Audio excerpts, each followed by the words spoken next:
Hello hello hello, কথা বলেন। ও ভাই, আমাকে কি নেওয়া যাবে? আমাকে নেওয়া যাবে?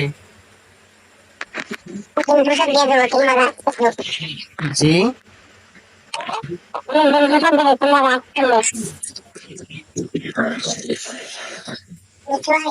হ্যাঁ।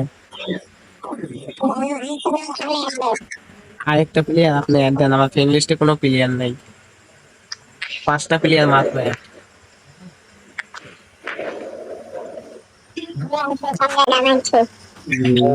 অ্যাডামের পাওয়ার আছে অনেক।